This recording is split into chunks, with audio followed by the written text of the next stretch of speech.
사랑의 하나님, 오늘 우리 가운데 함께 하셔서 우리로 하나님을 예배할 수 있도록 부르셨사오니 온전히 높이게 하여 주시고, 우리가 주의 말씀 가운데 거하여 말씀의 은혜가 우리 가운데 임하게 하여 주시옵소서.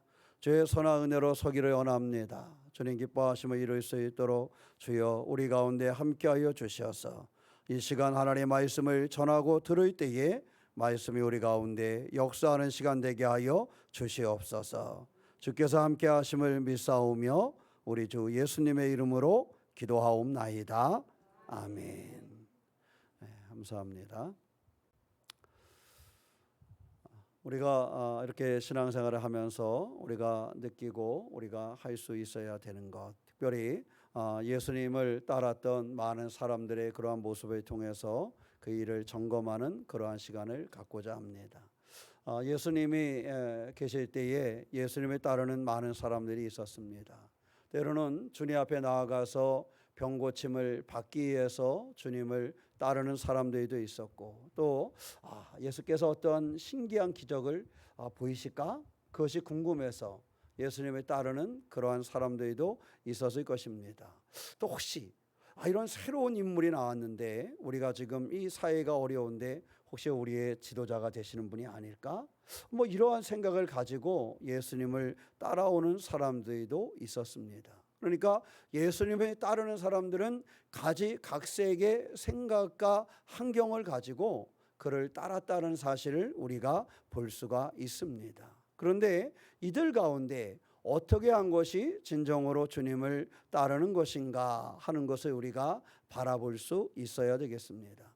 오늘 26절 말씀에 보면, 물은 내게 오는 자가 자기 부모와 처자와 형제와 자매와 더욱이 자기 목숨까지 미워하지 아니하면 능히 내 제자가 되지 못한다, 이렇게 말씀하고 있습니다.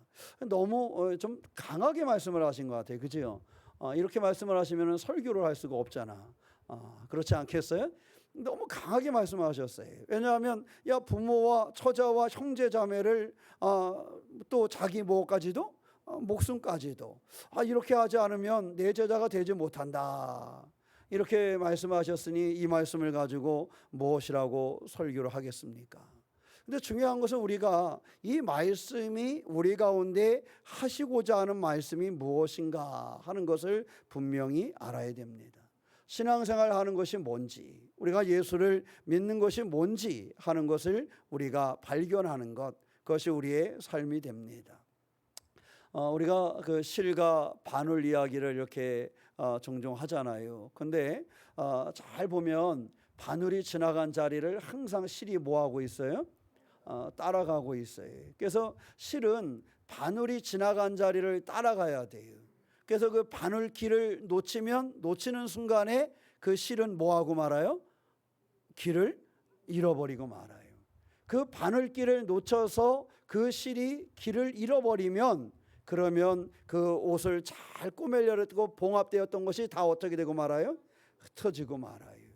그러니까 주님께서는 세상을 온전하게 치유하고 회복하기를 원하시는데, 이 땅을 온전히 회복하기 원하시는 주님은 십자가를 지고 우리의 앞에 서신단 말이에요. 무엇처럼?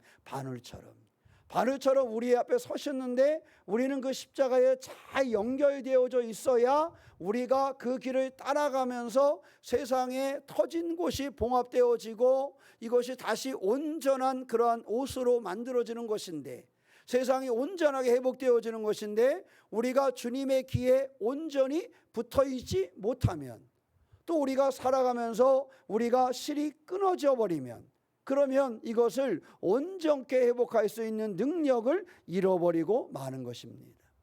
교회와 성도는 예수님의 귀에 온전히 붙어있는 그 실처럼 우리가 주님께 붙어 있어서 주님이 가신 그 길, 너희가 제자가 되어서 그 길을 가야 되는데, 우리가 주님의 제자가 되어서 주님이 가신 바늘이 간 그 길을 따라가는 실처럼 그 길을 쫓아가게 되면 우리가 세상을 온전하게 회복하게 하시고, 세상이 다시 벌어지고 끊어지고 무너졌던 세상을 온전케 함과 같이 그렇게 회복할 수 있는데, 우리가 중요한 것은 가면서 주님의 그 바늘길을 놓칠 때가 있단 말이지요. 저도 보면 그렇고 우리 모든 사람들이 그래요. 그 바늘길을 놓치지 않으면 좋은데 여러 가지 상황 때문에, 때로는 욕심 때문에, 때로는 이런저런 근심과 걱정 때문에 주님의 그 바늘길을 놓치고 길을 잃어버린 실처럼 우리의 인생의 길을 잃어버릴 때가 있습니다. 그런데 감사한 것은요, 그 길을 잃어버렸을 때 옛날 어머니 그 바느질하던 것을 보면 그 바늘이 다시 그 실이 있는 곳으로 와. 그래가지고 그 실이 다시 깨어지게 하고 그 길을 다시 걷고 팽팽하게 당겨서 그것을 온전하게 회복하게 하는 것을 볼 수가 있습니다. 길을 잃어버린 실처럼, 끊어져 버린 실처럼 우리는 그것을 잃어버리고 방황하지만 그 바늘이 실 있는 곳에 와서 다시 거기에서 다시 시작하는 것과 같이 하나님께서는 우리 가운데로 오셔서 우리 가운데 은혜를 주시고 우리로 하여금 그 자리에서 다시 시작할 수 있도록 용기를 주시고 그 길을 우리에게 열어주신다는 것입니다. 그러면 우리는 어떻게 해야 되는가? 주님이 다시 우리를 찾아오실 때마다, 주님이 우리에게 은혜를 주실 때마다 온전히 그 바늘길을 붙잡는 그 실처럼 주님을 붙잡고 주님의 제자가 되어 살아가는 그 길에 우리를 내어줄 수 있어야 되겠다. 오늘 내가 제자가 되는 것, 바로 주님이 원하시는 그 길을 걷는 것입니다. 그런데 그 제자가 되는 길에 주님은 말씀하시기를 부모와 처자와 형제와 자매와 더욱이 자기 목숨까지 미워하지 아니하면 너희 내 제자가 될 수 없다. 우리가 바늘길을 붙잡는 실처럼 주님을 붙잡는 그 방법을 가르쳐주고 있습니다. 실은 바늘을 앞서갈 수 없습니다. 욕심을 부린다 해서 바늘 앞으로 나아갔다 해서 뭔가를 이루는 것이 아닙니다. 중요한 것은 뒤에서 그 바늘길을 붙잡고 바늘길을 따라가는 것입니다. 오늘 말씀을 통해서 우리가 바늘길을 붙잡는 그러한 신앙, 주님을 붙잡고 주님의 제자로 살아가는 그 길을 발견하는 믿음의 시간이 되시기를 주님의 이름으로 축원합니다. 예수님을 가장 사랑하는 자가 주님의 제자가 된다라는 것을 가르쳐주는 말씀이 아까 봉독한 26절의 말씀입니다. 부모와 자녀와 형제와 자매, 심지어 자기 자신을 우리가 어떻게 미워하며 살 수가 있겠습니까? 그러나 하나님께서 우리에게 말씀하시는 것은 이 미워하다라는 말 속에 그들을 싫어하고 밀어내려는 것이 아니라 우리의 삶의 우선순위를 어디에 두어야 하는가 하는 것을 가르쳐주고 있는 그러한 말씀입니다. 이 말씀은 우리에게 우선순위가 무엇인가를 깨닫게 하는 그런 말씀을 우리에게 주시는 것입니다. 부모를 공경하는 것은 중요합니다. 자녀를 사랑하는 것도 중요합니다. 하나님과 가족 사이에 충돌이 생기거나 내 마음에 갈등이 생길 때 우리가 어디에 중심을 둬야 할 것인가 하는 것입니다. 여러분, 우리가 비행기를 타다 보면 그런 이야기들을 해요. 갑자기 어려움이 딱 발생을 하면 거기에서 이렇게 뭐가 떨어진다 그래요? 위에서 산소 마스크가 떨어진다는 거예요. 근데 내가 어린아이를 동반하고 있어요. 그 산소 마스크가 위에서 딱 내려오면 누가 먼저 써야 돼요? 내가 먼저 쓰는 거예요. 내가 먼저. 왜냐하면 내가 그 마스크를 딱 써야 내가 정신을 차리고 이 일을 할 수 있는 거예요. 그래서 그 마스크가 딱 내려오면 내 입에 딱 대고 내 코에 대고 그리고 나서 내 주변에 있는 약자에게 그것을 갖다 대는 겁니다. 그래서 그 아이가 살 수 있도록. 근데 그 아이를 조치하다가는 그 아이도 나도 뭐 할 수 있어요? 그럴 수 있기 때문에. 그래서 그게 딱 떨어지면 내 입에 그것을 먼저 대는 것입니다. 그래서 중요한 것은요, 우선순위에 따라서 그 결과가 굉장히 달라진다는 것입니다. 그 자신이 그것을 하지 못하면 옆에 있는 어린아이와 노인을 돌볼 수 있는 힘이 없는 거예요. 그래서 모든 일에는 무엇이 있다? 우선순위가 있는 겁니다. 어린아이가 중요하지 않아서 그럴까요? 내 옆에 있는 나이 많은 부모가 중요하지 않아서 그럴까요? 아니지요. 중요하지요. 소중하지요. 그러나 그 중요하고 소중한 것을 지키기 위해서는 먼저 우선순위를 분명히 할 줄 아는 그것이 필요하다라는 거예요. 신앙에 있어서도 부모도 중요하고 자녀도 중요하고 형제 자매도 중요해요. 모든 것이 중요해. 그런데 그 중요함에도 무엇이 있다? 우선순위가 있다라는 것입니다. 그래서 오늘 이 말씀에서 그것을 미워하지 아니하면, 이렇게 말씀하신 것은 우선순위를 예수님께 두어야 된다라는 사실을 우리에게 가르쳐주고 있는 것입니다.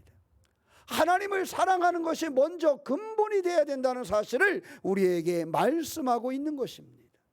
우리가 하나님을 사랑하고 주님의 사랑 가운데 거할 때에 그 사랑으로 우리가 가족을 향한 사랑도, 인류를 향한 사랑도 제대로 이루어갈 수 있기 때문에 그렇습니다. 그래서 우리로 하여금 우선순위를 온전히 가질 것을 성경은 우리에게 말씀하고 있는 것입니다. 우리는 되돌아봐야 돼요. 나의 삶의 첫 자리는 어디인가? 내 삶의 첫 자리는 주님이신가? 내 삶의 첫 자리가 주님이신가? 나는 여전히 우선순위를 잘못 알고 있는 것은 아닌가? 그 우선순위를 아는 것이 중요합니다. 위험한 그러한 순간을 만났을 때 그 우선순위를 아는 사람이 그 위험함을 뛰어넘을 수 있는 존재가 되는 것입니다. 그 우선순위를 잃어버리면 그때부터 문제가 생기는 거예요. 주님은 우리에게 신앙에 예수님을 사랑하는 그러한 제자가 될 것을 먼저 이루면 그것이 우리가 가족이나 다른 것에도 큰 영향을 끼친다는 사실을 가르쳐주고 있습니다. 그러므로 우리의 신앙의 우선순위를 가지고 주님을 먼저 우리에게 둘 수 있는 그런 믿음의 주인공이 되시기를 주님의 이름으로 축원합니다. 마태복음 10장 37절로 39절 말씀에 아버지나 어머니를 나보다 더 사랑하는 자는 내게 합당하지 아니하고 아들이나 딸을 나보다 더 사랑하는 자도 내게 합당하지 아니하며 또 자기 십자가를 지고 나를 따르지 않는 자도 내게 합당하지 아니하니라. 이렇게 말씀하고 있습니다. 제자에게 요구되는 태도, 그 위험을 경고하고 있는 말씀인데 예수님의 말씀은 부모 자녀를 미워하라는 표현, 또 부모 자녀보다 더 주님을 사랑하라는 표현을 씁니다. 이 말씀은 헬라어 미세인이라는 말에서 나왔는데 그 말씀의 뜻을 살펴보니까 더 사랑하지 않다라는 의미가 있습니다. 덜 사랑한다라는 의미도 있습니다. 그러니까 이것은 신앙의 우선순위를 가지고 먼저 주님을 향할 수 있는 그러한 신앙을 가질 것을 우리에게 권면하고 있는 것입니다. 신앙의 가치를 최고로 여길 수 있는 사람, 신앙의 가치를 우선순위로 둘 수 있는 그러한 삶을 우리에게 말씀하고 있는 것입니다. 우리가 한번 되돌아보면 예수님과의 관계는 우리에게 몇 번째나 되는 우선순위가 있는가 하는 것을 한번 되돌아보시기 바랍니다. 우리의 직장, 우리의 사업, 우리의 가정, 또 우리의 가지고 있는, 또 소유하고 있는 것, 자녀 교육의 문제, 이러한 여러 가지 이들 중에 우리는 주님과의 관계가 몇 번째 순위를 가지고 있습니까? 먼저 누구의 뜻을 이루어야 하는 것인가? 여러분, 세상의 일에는요, 먼저 이루어야 될 일이 있고 그 바탕이 이루어져야 거기에 다른 일이 이루어지는 것입니다. 뭔가 작은 집을 하나 건축을 하더라도 반드시 터를 먼저 골라야 거기에 건축을 할 수 있는 것이지, 집이 아무리 중요하더라도 그 터를 제대로 회복하지 않고서는 어떠한 집도 지을 수가 없는 것입니다. 다시 집을 짓고 난 다음엔 그 터를 별로 생각하지 않습니다. 그러나 집을 지으려면 반드시 그 터를 제대로 다지고 준비해야만 집을 지을 수 있습니다. 그러니까 눈에 보이지 아니하는 것 같지만 우선순위는 그 터를 어떻게 다지느냐 하는 것입니다. 가족의 관계도 중요하고 사업도 중요하고 직장도 중요하고 자녀 교육도 준비하고 자녀들의 미래도 중요하지만 사실 따져보면 이 모든 것들이 주님의 터전 위에 세워진다는 사실을 우리는 알고 있습니다. 그렇기 때문에 대지를 다지는 것이 더 중요하고 거기에 우선순위가 있는 것처럼 우리가 주님에게 우선순위를 두고 주님의 그 땅, 그 우리의 삶의 대지를 온전케 할 때에 거기에 우리가 가족의 관계도, 우리의 삶의 관계도, 직장도, 사업도 그 집을 온전히 지을 수 있다라는 것입니다. 그러므로 신앙의 우선순위를 잃어버리지 않는 그러한 삶의 주인공이 되시기를 축원합니다. 그저 신앙은 그 여러 가지 중에 하나가 아니라 모든 것 중에 우선시 되어야 되는 대지와 같은 그러한 곳이 바로 신앙이라는 사실을 잊지 않으시기를 축원합니다. 우리가 창세기 22장 1절 14절 말씀에 보면 아브라함에게 약속의 아들 이삭을 바치라는 하나님의 지시와 그 일을 순종하는 모습이 나옵니다. 거기서도 주님이 확인하고 싶었던 것은 사랑의 우선순위였습니다. 네가 나를 더 사랑하느냐, 너에게 소중한 약속의 아들 이삭이 있지만 네가 그 아들을 허락한 나를 더 사랑하느냐 하는 신앙의 우선순위를 보고자 하는 그러한 말씀이었음을 우리는 잘 알고 있습니다. 세상을 살아가면서 어디에 중심을 두고 있는가? 어디에 중심을 두고 있습니까? 어디에 우선순위를 두고 그리고 믿음 생활을 하고 있습니까? 지금 내가 경험하고 있는 것, 붙잡고 있는 것, 어디에 그 우선순위를 두고 있습니까? 우리가 다니엘을 보면 다니엘은 그 신앙의 우선순위가 그에게 있었음을 우리가 알 수 있습니다. 포로 시절 그는 어려운 상황을 경험했고 그는 또한 높은 그런 고위직에 올라가는 관리가 되기도 하였습니다. 그러한 다니엘이었지만 그가 살아가는 방법을 보면 어떻게 성공해야 될까가 늘 그에게 우선순위가 아니었습니다. 이 어려움을 어떻게 벗어나야 할까? 이것도 우선순위가 아니었습니다. 내가 차지한 이 고위직을 어떻게 하면 더 오랫동안 이것을 붙잡고 있을까 하는 것이 그의 삶의 중심도 아니었습니다. 다니엘의 삶의 중심은 오직 하나님께 대한 우선순위를 잃어버리지 않는 것이었습니다. 그래서 그의 삶은 탄탄하였습니다. 하나님이 그에게 허락하신 모든 축복의 일들이 하나님께 바탕을 두었기 때문에 그는 흔들리지 않는 그러한 삶을 살았습니다. 우리가 알고 있는 것처럼 다니엘이 높은 그러한 총리직을 얻었습니다. 그런데 총리가 된 사람이 늘 성공하는 것이 아니잖아요. 총리가 된 다음에도 왕조가 3번이나 바뀌었습니다. 여러분, 왕조가 바뀐다라는 것은요, 천지가 어떻게 한 거예요? 천지가 개벽한 거예요. 그냥 아버지에게서 아들로 왕이 바뀐 정도가 아니라 왕조 자체가 바뀌었다라는 것은 그 왕조에서 일했던 사람들은 다 뭐 할 수밖에 없어요. 죽을 수밖에 없는 거예요.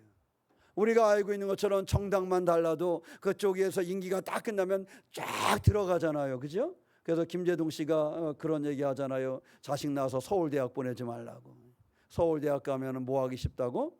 독방 가기 쉽다고. 그러면서 김재동 씨가 그렇게 강의를 하더라고요. 하여튼 간에 하나의 정권만 끝나도요, 거기에서 일했던 사람들은 어려움을 겪어요. 그런데 무엇이 바뀌었어요? 왕조가 바뀌었어요. 왕조가 바뀌었으면 그 사람의 모든 것이 통째로 흔들릴 수밖에 없는 거예요. 그런데 다니엘은 흔들리지 않았어요. 다니엘은 인정을 받았어요. 왕조가 바뀌었는데도 인정을 받고 다시 거기에 총리로 쓰임을 받는 그런 사람이 될 수 있었어요. 그것은 무엇 때문인가? 다니엘은 철저하게 그 왕조에 뿌리를 둔 사람이 아니라 하나님께 뿌리를 둔 그러한 신앙의 삶을 살았기 때문입니다. 다니엘은 철저하게 그의 우선순위가 지금 내게 권력을 준 황제에게 있는 것이 아니라 그 황제를 세운 하나님께 뿌리를 두고 그것을 우선순위로 가지고 있는 사람이 다니엘이었어요. 그러니까 이 다니엘은 흔들리지 않는 것입니다. 사랑하는 성도 여러분, 신앙의 우선순위를 두시기를 축원합니다. 하나님께 우선순위를 두시기를 축원합니다. 세상에 흔들릴 수밖에 없는 것, 때로는 불안해질 수밖에 없고 근심밖에 없는 그러한 일들, 그것이 아무리 좀 탄탄해 보인다 하더라도 거기에 너무 의지하지 말고 하나님을 바라보고 하나님을 의지하고 하나님께 신앙의 우선순위를 둬서 우리의 삶이 흔들리지 않는 그러한 신앙, 그러한 삶을 열어가시기를 축원합니다. 예수께서는 그래서 네가 다른 것에 우선순위를 두지 말고 나를 사랑함에 우선순위를 둬라, 이렇게 얘기하는 거예요. 다른 것은 좀 미워하고 다른 것은 좀 내려놓고 그 우선순위를 주님을 사랑하는 것에 두라고 이야기하고 있는 것이고, 다니엘은 하나님을 사랑하는 것을 그의 삶의 첫 자리에 두었기 때문에 위험이 닥칠 때에도 늘 기도하였고, 위험이 닥칠 때에도 늘 하나님의 역사하심을 경험하는 주인공이 된 것입니다. 오늘 우리가 세상에 살아가면서 세상에는 우리에게 이 정도의 위기는 아닐지라도 힘겨운 이들을 많이 만날 때가 있습니다. 때로는 한숨이 나올 때가 있고, 때로는 눈물이 나올 때가 있고, 때로는 어찌해야 될 바를 알지 못하는 그런 순간이 우리에게 올 때도 있지만, 그 흔들리는 것에 우선순위를 두지 말고 철저하게 하나님께 우선순위를 두고 하나님을 사랑하며 하나님의 사람으로 승리하는 그 길을 가시기를 주님의 이름으로 축원합니다. 그 길을 가는 사람들에게 주님은 또한 말씀하십니다. 27절 말씀에 누구든지 자기 십자가를 지고 나를 따르지 않는 자도 능히 내 제자가 되지 못하리라. 두 번째는, 첫째는 우리가 주님을 그렇게 우선순위에 두고 주님을 사랑할 것을 말씀하시고, 두 번째는요, 십자가를 감당할 것을 말씀하고 있습니다. 십자가는 당시의 죄인들의 무엇이었다 그랬어요? 처형 도구, 형틀이었습니다. 죽음을 받아들이는 자리였습니다. 자기 십자가를 진다라는 것은 내 욕심과 내 고집과 내 계획을 내려놓고 하나님의 뜻을 따라야 한다는 사실을 가르쳐주고 있는 것입니다. 십자가는 단순한 것이 아니라 죽음을 받아들이는 거예요. 내 욕심의 죽음을 받아들이는 것이고, 내 고집의 죽음을 받아들이는 것이고, 내 뜻을 죽이는 그러한 것이 십자가를 지는 것입니다. 우리가 때때로 세상을 살아가면서 부당한 그러한 대우를 받을 때도 있을 것이고, 욕심에 붙잡혀서 살아가는 순간도 있을 것입니다. 그러나 주님은 우리가 그러한 편안한 길이 아니라 이 죽음을 각오하는 십자가의 그 길을 갈 것을 우리에게 권면하고 있다라는 사실입니다. 누가복음 9장 23절 26절 말씀에 보면 날마다 제 십자가를 지고 나를 따를 것이니라, 이렇게 말씀하고 있습니다. 언제 지고요? 날마다 그 십자가를 지고 주님을 따르라는 것입니다. 이것은 베드로가 우리가 주님을 향하여 나아갈 때하고 비슷합니다. 자기를 부인하라는 것입니다. 나를 내려놓으라는 것입니다. 지속적으로 매일같이 나를 내려놓고 주님을 따를 것을 권면하고 있는 것입니다. 우리가 어떻게 세상을 살아갈까? 우리가 이렇게 행동하는 그러한 신앙이 있어야 되겠다. 주님을 따를 자는, 십자가를 감당하는, 주님과 연합하는 자의 삶이 우리 가운데 있어야 된다는 것입니다. 갈라디아서 2장 19절 20절 말씀에 내가 그리스도와 함께 십자가에 못 박혔나니 라는 말씀을 통해서 우리가 삶의 그 생각과 우리의 그 정체성, 가치관을 바꾸어야 된다는 사실을 가르쳐주고 있습니다. 예수님과 더불어 함께 십자가에 못 박혔다라는 것은 이제는 내 생각과 내 욕심과 이런 것을 내려놓고 새로운 정체성으로 살아가라는 것을 우리에게 가르쳐주고 있는 것입니다. 내 중심의 삶의 자리를 주님께로 옮기라는 것이지요. 그래서 이제는 우리가 주님의 제자로서 우리가 삶의 자리를 주님께 내어지고 내 생각과 이 방향, 이것을 주님에게 맡기라는 것을 가르쳐주고 있는 것입니다. 우리가 알고 있는 사도 바울은 어떻습니까? 그가 주님을 만났어요. 그가 주님을 만나기 전에는 주님을 믿는 사람들을 박해하는 박해자였습니다. 그러나 그가 주님을 만난 이후에는 그의 삶의 정체성이 완전히 바뀌어버렸지요. 그는 주님을 만나기 전에는 그것이 최고의 일인 줄 알았습니다. 그리고 그것이 하나님을 위한 일인 줄 알고 있었습니다. 그러나 그는 주님을 만난 다음에 그의 인생의 방향 자체가 바뀌었고 새로운 정체성을 갖게 되었습니다.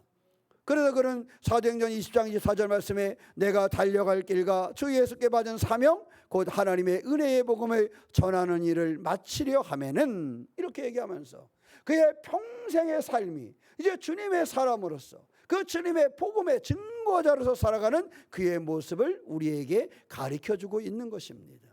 십자가를 지고 주님을 따르라는 것은 우리가 주님을 믿는 믿음의 사람이 된 이후에 우리의 삶의 중심이 바뀌어야 한다라는 거예요. 새로운 정체성을 가져야 한다라는 것입니다.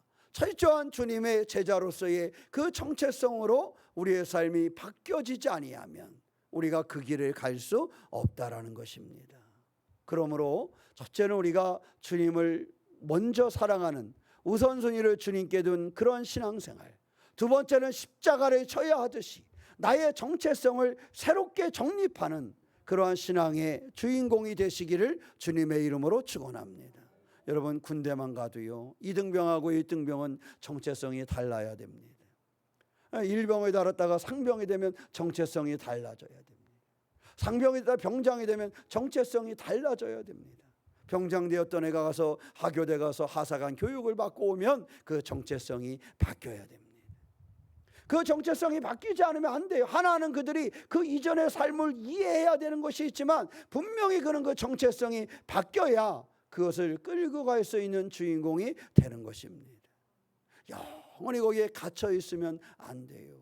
만약에 군수하던 사람이 도지사가 되면 정체성이 바뀌어야 돼요? 안 바뀌어야 돼요? 바뀌어야 됩니다. 군수하던 사람이 전라남도 도지사가 되면 전라남도를 전체를 볼 수 있는 그러한 정체성으로 자신을 다시 세워야지 도지사다운 도지사가 되는 것이지, 도지사가 된 다음에도 야 내가 해남 군수였어 그러면서 해남만을 이해해봐요. 그러면 그 사람은 금방 무너지고 맙니다. 대통령이 되면 또 달라져야 됩니다. 정체성이 분명히 바뀌어야 됩니다. 자기의 십자가를 지라는 것은 우리가 예수님을 믿는 삶이 되었을 때 우리의 삶의 정체성이 바뀌어야 된다는 거예요.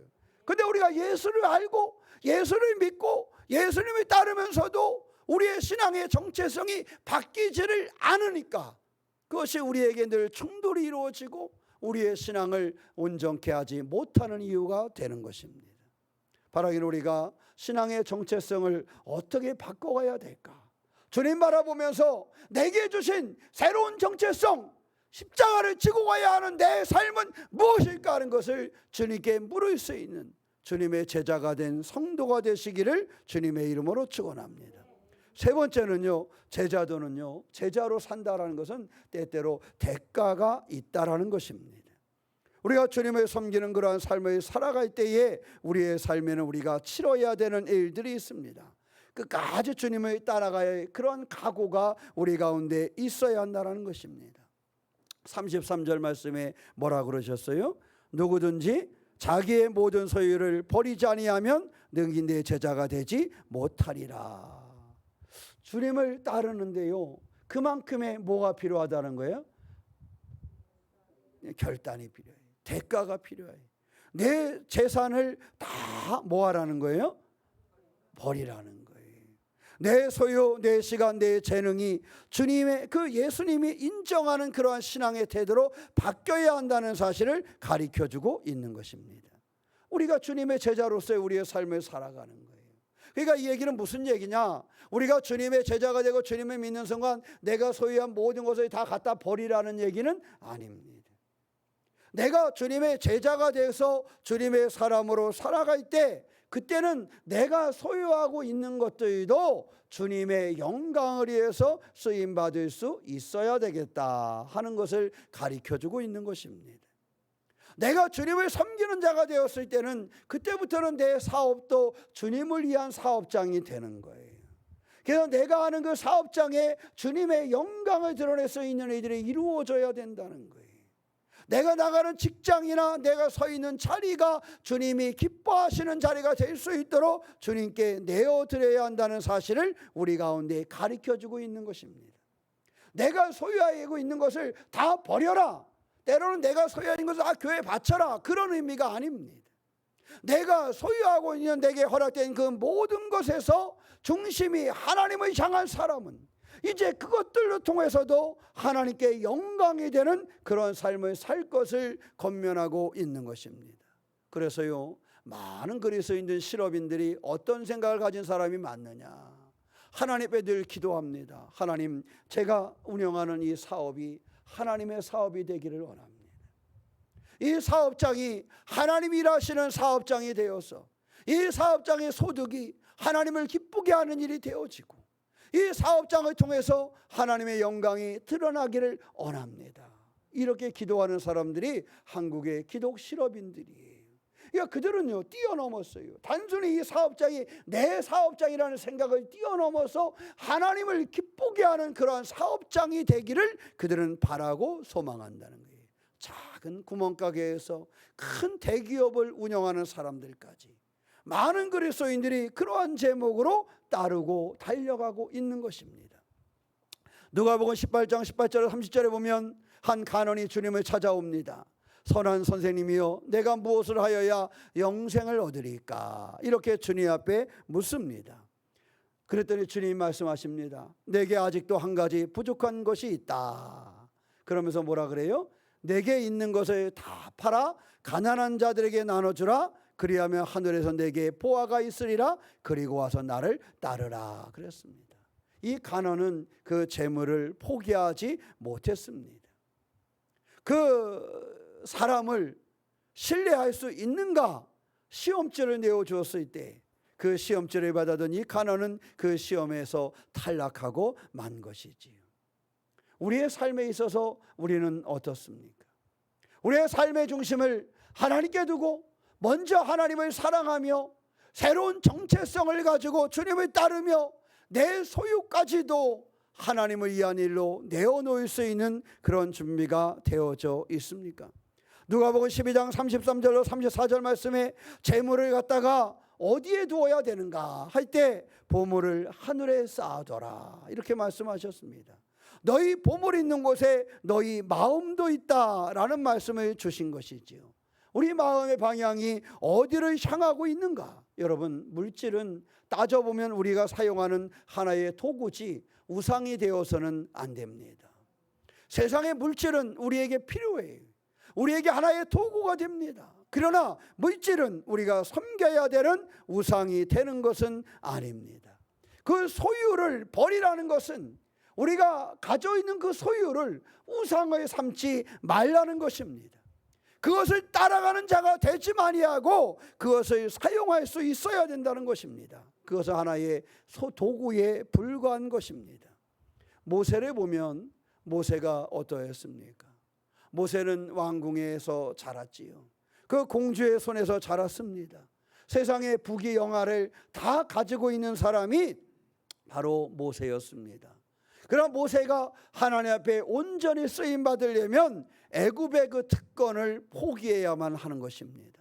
사실 애굽에서 준 그 특권은 어마어마한 그러한 특권입니다. 당시 그 지역의 그 시대의 그 사람이 애굽의 왕자로서 가지고 있는 특권은 대단한 특권입니다. 왕이 물려받을 수 있는 서열이 3위 안에 들어가는 놀라운 그러한 특권을 가지고 있는 것입니다. 그런데 그가 하나님 앞에 쓰임 받을 때는 그 특권을 내려놓는 사람이 되었다라는 사실입니다. 하나님은 우리가 값싼 제자가 되기를 원하지 않습니다. 하나님은 지금 하나님의 교회가 값싼 교회가 되기를 원하지 않습니다. 그런데 우리는 우리 스스로의 제자됨을 깨닫지 못하여 우리를 값싼 존재로 만들어 버릴 때가 있습니다. 되돌아보면 우리의 가치를 하락시키는 것은 누굴까? 한번 생각해 보았습니다. 제가 저의 가치를 하락시키는 것이고 때로는 우리 장로님들, 권사님들, 집사님들도 내가 집사로서의 그 가치, 그 값을 하락시키고 내가 권사로서의 내 값을 하락시키고 내가 장로로 목사로서의 내 값을 하락시킬 때가 있습니다. 그래서 때로는 값싼 목사가 되고 값싼 장로가 되고 값싼 권사가 되고 값싼 집사가 됩니다. 내 신앙의 태도가 값싼 나를 만들어 버리고 내 말 한마디가 값싼 나를 만들어 버리고 내 행동 하나가 값싼 나를 만들어 버릴 때도 있습니다. 사랑하는 성도 여러분, 오늘 주일을 보내면서 여러분은 하나님이 내게 주신 제자의 값을 제대로 유지하는 그러한 신앙의 삶, 그렇게 하나님을 먼저 사랑하고 그렇게 새로운 정체성을 가지고 십자가를 지고 그렇게 주님을 따르는 제자다운 값진 모습의 그러한 장로요, 또한 권사요, 집사요, 성도로서 그러한 목사로서의 나를 보유하고 있는가? 아니면 값싼 모습을 싸구려로 나를 만들고 있지는 않은가 하는 것을 우리는 한번 점검해 보아야 됩니다. 세상에서는 어떤 사람은 그런 얘기를 해요. 강의를 나가도요, 그 강의할 때 절대 자기의 그 강사료를 깎아주지 않더래요. 왜? 그 값을 놓치지 않겠다라는 거예요. 인천에 가면은 아베 서점이라는 헌책방이 있습니다. 저는 그 책방을 굉장히 오랫동안 사용을 했고, 해남에 내려온 데에도 인천에 올라가서 시간만 되면 들려서 책을 구입하는 그러한 서점이에요. 그런데요, 그 서점 주인 할머니는 남다릅니다. 책에다 이렇게 값을 딱 써놔요. 책 밑에다가 2,000원, 3,000원, 5,000원 책값을 딱 써놓는데요, 제가 거기에 그렇게 오래된 단골인데요, 책값을 안 깎아줘요. 어떤 날은 가서 책을 고르다 보니까 많이 골랐어요. 책값이 3,000원인가를 초과했어요. 그래가지고 단골이니까 그랬죠. 제가 3,000원은 다음에 와서 드릴게요. 그랬더니 그분이 저보고 그러더라고요. 목사님, 이 책은 두셨다가 다음에 와서 3,000원 두고 가져가세요. 그러더라고요. 아니, 그 3,000원 때문에 그 3,000원 책을 안 주는 거야. 아니, 줄만하잖아요. 몇십 년을 그거에 다녔는데, 대학 다닐 때부터 지금까지 다니는데 3,000원 차마 안 보내겠습니까? 그런데요, 그분이 그래요. 목사님, 다음번에 오실 때 제가 이 책은 보관하고 있을 테니 그때 3,000원을 가져와서 이 책을 가져가시기 바랍니다. 작은 헌책방을 운영하고 있습니다. 그런데 그 가치를 놓치지 않는 거예요. 이 책의 가치는 이 정도가 되기 때문에 이 책의 가치를 내가 낮춰줄 수가 없다라는 거예요. 이 책의 가치가 이 정도가 되기 때문에 이것을 내가 당신에게 줄 수가 없다는 거예요. 내가 당신을 오래전부터 알고 있었고 보아왔지만 그럼에도 불구하고 이 책의 가치를 그렇게 할 수가 없다라는 거예요. 어떤 헌책은 정가보다 더 비싸요. 나온 지가 오래됐으니까. 그런데도 그 책의 가치를, 자신이 정해놓은 가치를 내리지 않아요. 사랑하는 성도 여러분, 우리는 나의 가치를 어떻게 하고 있습니까? 하나님의 사람으로, 하나님의 백성으로서의 나의 가치를 제대로 우리는 세워가고 있습니까? 오늘 말씀을 준비하면서 제 자신을 되돌아보니 때때로 그 가치를 하락시킬 때가 많이 있었더라고요. 다른 사람이 제 가치를 훼손한 것이 아니라 제 스스로가 제 가치를 훼손할 때가 있었어요. 사랑하는 성도 여러분, 어떻습니까? 저처럼 혹시 목사로, 권사로, 집사로, 주님을 믿는 신앙인으로 살아가면서 여러분의 가치를 값싼 존재로 만들고 있지는 않았습니까? 나로 인하여 내가 값싼 그러한 신앙이 되고 있지는 않았습니까? 주님, 우리가 주님의 제자로서의 값을 가진 그러한 삶을 살기를 원합니다. 주님의 사람으로서의 그 값을 인정받고 무슨 일이 있어도 그 값을 포기하지 않는 그러한 신앙의 삶을 살기를 원합니다. 주님의 제자로, 먼저 주님을 사랑하는 사람으로, 십자가를 감당하는 사람으로 주님을 따르며 삶을 포기할 줄 아는 그러한 주인공으로 값을 유지하는 그러한 하나님의 자녀로, 하나님의 제자로 우리가 살기를 원하시는데, 우리의 삶은 값싼 존재로 나를 만들고 있지는 않은지. 이제 9월이 시작되었습니다. 이 9월 한 달 우리가 새 결심을 하며 하나님의 사람으로 살아감을 준비하는 그러한 9월이 되어야 되는데, 값싼 제자로 나를 만들지 말고 제대로 된 하나님이 되게 허락하신 그 값을 받는 그러한 성도로 서나가는 온전한 주님의 백성 되시기를 주님의 이름으로 축원합니다. 기도하겠습니다. 사랑의 하나님, 주님이 기뻐하시는 삶을 살기를 원합니다. 우리가 예수님을 가장 사랑하기 원합니다. 자기 십자가를 지며 대가를 계산할 줄 아는 헌신된 신앙인이 되기를 원합니다. 진짜 제자의 삶이 되게 하여 주시옵소서. 값싼 제자가 되지 말게 하여 주시고 제대로 주님의 진짜 제자로 살아가는 우리가 될 수 있도록 주님 우리를 붙잡아 주시옵소서. 다시 한번 새로운 결단을 하기를 원합니다. 주님, 제가 주님을 가장 사랑했습니까? 주님, 제가 십자가를 지고 따랐습니까? 주님, 우리의 삶의 모든 것을 주님의 삶에 드리고 살아갔습니까? 우리의 삶을 되돌아보며 주님의 제자로서의 삶을 열게 하여 주시옵소서. 우리 주 예수님의 이름으로 기도하옵나이다. 아멘.